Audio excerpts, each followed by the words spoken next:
this is actually an interesting story because I've known a lot of people, maybe they get almost a couple of years done and then they drop and they decide, no, I'm not going to finish. And then later in life, they're like, oh man, why didn't I finish my degree?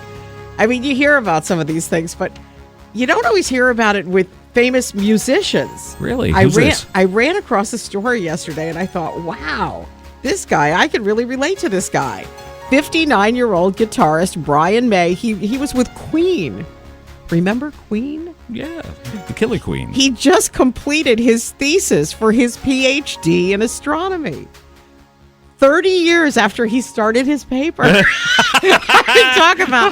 like, wow. So it's going to be Dr. May. Dig that. Good for him. That's awesome. Okay. If he passes, he'll get his degree next May. Oh, he'll pass. So who do you know? Like, are you one of those people? Like, you started it, you didn't finish it. I mean, a PhD, that's really a big deal. But I mean, a lot of people, they start their bachelor's and they're that close. I knew a guy once, he only needed like 3 classes. Good. I was so close to graduate from Siena College. I need 1 class, and I haven't done it in 6 years. One class. I know. My family gets mad. My mother gets mad. Everybody gets mad. Oh, how are we going to get you signed up for that class? Which one is it that you need? I need actually a biology. Oh, just one biology class. Biology. Be done. I'd be all done. You could have been a doctor. I could have been a doctor, yeah. A gynecologist, that would have been a good one. Oh, man. Oh, that's a tough one. Hey, thank you. All right, bye-bye. Bye. Chuck and Kelly on Buzz 105.7. Hi. Hi, I just want to tell you a story about my aunt who just got her GED at age 72. Oh, my goodness. Wow, that's great. She dropped out of high school her senior year because her parents moved to a different town and she didn't want to start a new school. Yeah. And she just got her GED on her 72nd birthday. Did you have a party for her and everything? She didn't tell any of us until we saw her in the newspaper, actually. They read it in the newspaper. Some families are very private. I'll bet they are. Good morning, Chuck and Kelly. Well, now, some of my neighbors have a tendency to put things out by the side of the road with a little sign that says free. Did you ever ride around the neighborhood and see that? I have. All right. Well, the other day, they must have been doing a total house cleaning or garage cleaning. Because I see, as I'm driving by, there's 2 bikes that look perfectly good. There's some exercise equipment. There's some kids stuff. There's one of those little, horses with the springs that the little kids have, and they go back and forth. That's a big cleaning. I thought that was cute. Anyway, so I saw it, and as I drove by and I saw the bikes, at first my first thought was, I wonder who will take the bikes. The same one who stole the bike from my house? Okay, that didn't go over too big with my daughter. Then I think it was only 20 minutes later I drove by. The bikes were gone already. Wow. Next day, some of the other kids' stuff was gone. I drove by yesterday, and what's still out there but the exercise equipment? Of course. And the little hobby horse. So now, my suspicion on the hobby horse is that people with babies, little kids, really don't want them on somebody else's thing because they think it's all covered with germs or something. But the exercise equipment, what's up with that?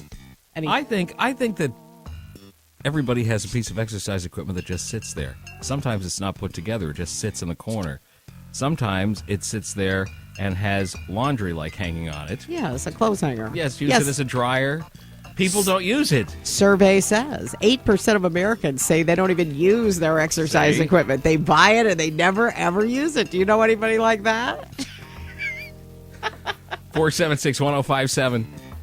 Do you have a piece of that exercise? Which one did you never use? No, I use my treadmill. I absolutely do use the treadmill. I used a stationary bike for a while, and then I ended up having some problem with my knees over that. I don't know. I think I had the tension too tough, and it actually, I thought it caused a problem.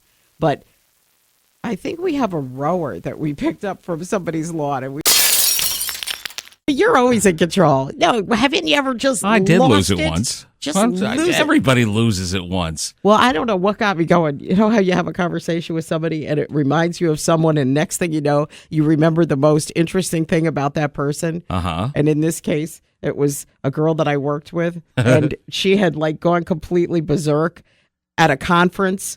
We were at a professional business thing. It was yes. a business thing. It was at a hotel. I mean, you've all been to one. They bring you all together, and they've got big bosses from who knows where, and people from all over come to this thing from different places. And myself and this other person were chosen, and we weren't that friendly at work, but she was the only person I knew there. So we kind of hung out and had lunch and stuff. We're in the hallway, and all of these big bosses are in this room, like right off this hall with the door cracked open so they could. I mean, if we weren't quiet in the hallway, they were going to hear everything. Right. Well, she got a call from her boyfriend, and she went off on him so bad. I never heard anything like it, and I kept looking at her, pointing to the bosses in the other room like, she didn't care. It's going to make sense to her. No, she was completely berserk. So whatever happened to her? Did she lose? Did her job go in a questionable area? No, she was she had a lot of very strange. I don't think they really recognized her. Okay, it's the good. only thing that saved us. Hi, you guys are talking about losing it. Losing it.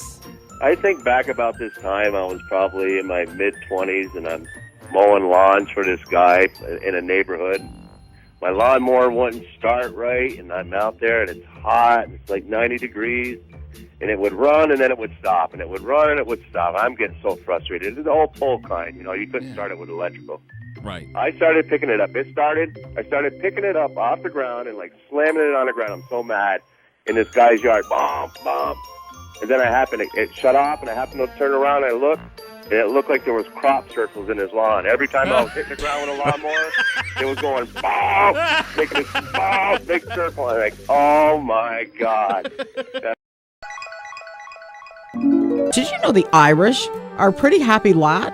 Yes, they have the lowest rates of depression, and we found some of the secrets to their happiness. So I know you'll enjoy this. Maintaining the strong family bond. They not only stick together, but they get together. And we thought that, Chuck might be able to give us some insight because for years he was married to an Irish wonderful woman. So who would know better than a man who was... You're right. They stick together like glue. Unless they're not speaking to each other. Their Celtic ancestors slept outdoors, lived outdoors. And some still do. Well, there's nothing like enjoying the beauty of the grass, especially when you're locked out of the house. Okay. How about sharing what they have? They're pretty generous, I think. So generous, I can tell you. It's considered bad luck not to be very hospitable. So remember that when you see a relative on your couch for a month, eating your food. Maybe 5 months. Using your phone. Not changing the channel. You see, one of the things that helps avoid depression is expressing yourself. You see, you don't bottle it up. I mean, the Irish Express. Never bottle it up. Never take life seriously until she sends you those legal papers. There's an expression. Hey, have you been seeing those ads for meetyournewpuppy.com? Yeah, funny you mention that. I have seen a lot of that. Between that and the thing for the overgrown prostate. Stop it! What? Where are you making these two? The connection? I'm not. I have no connection at all. I'm just telling you what I'm seeing a lot of ads for. Yeah, and then there's a new one about the lobe in your ear and how they have a special piece of Band-Aid they put when you wear the heavy earrings, your lobes don't sag. Oh, wait a minute. Speaking of lobes, I'm in the bank yesterday and I see this guy and he's got those giant button-sized like holes in his ear. Oh, so they let him work? No, he wasn't working. He was a customer. Oh, okay. They probably wouldn't let him work. No, I don't know, but that's like really weird. They're frowned upon. I bet they are. And that guy's behind the times. My kids did that 10 years ago. Yeah, but what do they do with those giant holes afterwards? Like when they get tired of them? Pray that they go back to normal. There's something that will never close up. No, you have to fill that with silly putty. Well, in some cases, you have to have some work done to fix some of them. Work? You'd have to get a whole. I mean, they'd have to I totally understand what you're saying. I felt so bad for the guy. Did he have anything else going on? No, he there? seemed actually happy with them at this point, and that's okay. Did he have dark black hair and wear a lot of? What was he? No, I'm just thinking. I aged him mentally in my head. Okay. I made him 60, and I thought, gee, I don't know if those earrings are going to work then. No.